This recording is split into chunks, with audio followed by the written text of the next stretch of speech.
Hey YouTube, it's Andre Yu with TreatPouch.com back again. After an 8-year hiatus, I'm looking forward to making more videos, and for today, I'm going to walk you through a video that I shot of me doing a nail trim for my relatively new foster beagle, Velvet.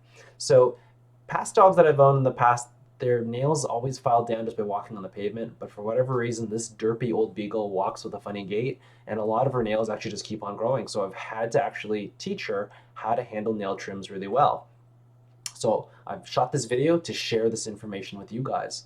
So the first thing you're going to notice from this frame is that she's on a platform. She's actually on a dog crate with a yoga mat. Stationing your dog on an elevated surface is super helpful because it lets you see the nails better because you can just squat and you can handle the nails better. You see better with good lighting, and that lets you handle the paws and the nail trimmer with a lot more confidence so that you're not literally rolling on the floor trying to like look underneath your dog. And I think that makes it a lot less stressful for you and your puppy. The other thing that's super important about stationing is it limits the amount of wiggle room that your puppy has, because if they're on the floor, they can walk behind you, they can crawl on top of you, they can lick your face, they can back away, they can spin in circles, and that's only going to make it a lot harder to nail trim your dog. So my crate acts as a very ghetto grooming table, and it works great. The first thing that you need to do is condition your dog to love being on this station platform. So for the first day or two, and again, this is a 4-minute video showing all the steps condensed over many days and weeks, is condition your dog to love being up there. So I'm just up there with Velvet, petting her, talking to her, touching her, and feeding her. So she just loves standing still on the crate. The bowl of kibble is on the dining room table, so it gives her something to orient to, so I get her in the right position. And just feed her for hanging out there. That's what you should do for the first few days. Then next, get your dog comfortable with having their paws held. All I do is I hold, click, and then treat. Hold, click, and then treat. All 4 paws, getting them comfortable with staying still while I just give a little bit of squeeze pressure and hold them still. Next, after they're good with that, get them used to being touched. I'm not trimming, I'm just touching. And if they can handle that well, then the last step, of course, is hold, touch, trim, and then treat your dog. So again, you saw like 4 or 5 steps in one row. This should be broken down over many days and weeks until your dog is comfortable. As I move to the next nail, I back up and I go back to just holding and touching before going back to trimming again.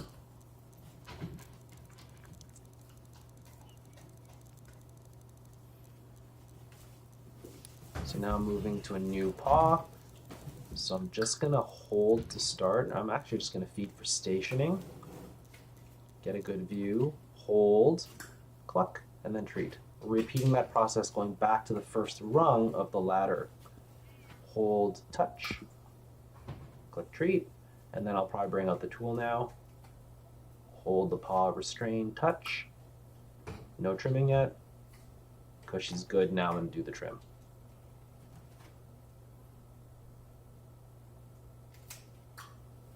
I want to emphasize the order in which you do this. So counter conditioning means you do the thing first and then you treat your dog. So you'll notice that in every step I hold, then feed, hold and touch, then feed, trim, and then feed. That is the correct way to do counter conditioning, where the stimulus comes first and then the unconditioned stimulus comes second. That's the food. Now, many people mess this up big time. They use treats to distract their dog, and then they do all sorts of nasty things to them. That's the food first, then the nasty thing. And that may work once or twice. You may trick and fool your dog when you do that. But guess what? In the long term, your dog is going to learn to become very suspicious of when you bring treats out. And you may actually have a dog that refuses to eat because they know, if I take this trick Trojan horse treat, then you're going to do something nasty to me. So the key point here is the order counts when you're doing counter conditioning. Do the thing first, then give your dog the treat.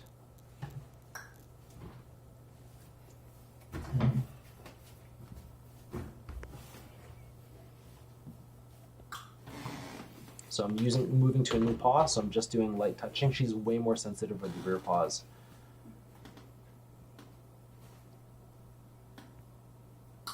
So that was just touching with the nail trimmer, and then she was pretty good there, so I'm gonna probably do the full trim now. Hold, touch, and then snip, and then treat. So that's my introduction to how you do a nail trim, some key points to paraphrase, stationing on an elevated platform with a no grippy surface, getting them comfortable there, working your way through each rung very closely. Just, can I hold your paws? You're good? Great. And I may do that for a few days. Can I hold your paw? Just touch the trimmer against the nail, not actually trimming for a bit. And then only when I get total comfort at that step do I start experimenting with doing one nail trim. And if this is your first time getting to nail trim, like on the first time you're doing it, just do one nail at a time. Don't do the 4 or 5 that I did in this one shot. The last point I want to bring up is the importance of consent.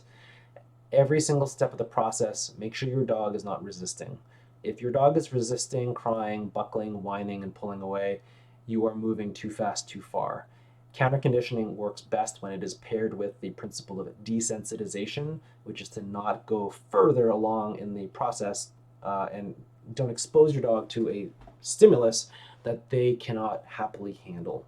So go slow, break it down over the days and weeks, and get the order right. Do the thing first, then treat. I hope this video about nail trims has been helpful for you. In the comments below, tell me about your nail trim experience. If you try this video after a couple weeks of work, tell me if you're able to get that first nail trim with little fuss. I'd love to know this is helpful for you.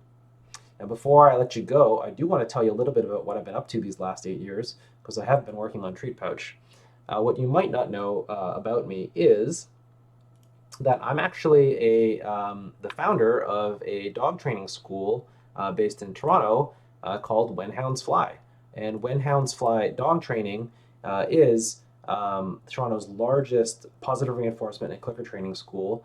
There's a total of 7 trainers that work on our team right now, and we're growing.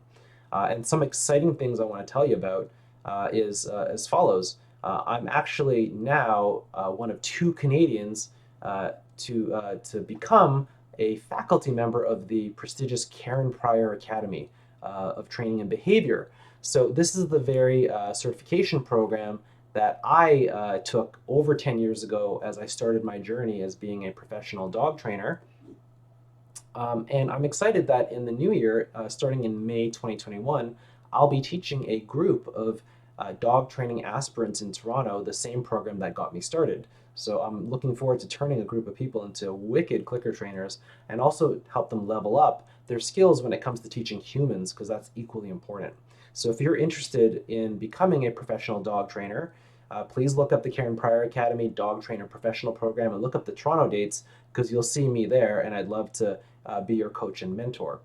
Now, maybe professional dog training is not up your alley, and you're not based in Toronto to take our classes.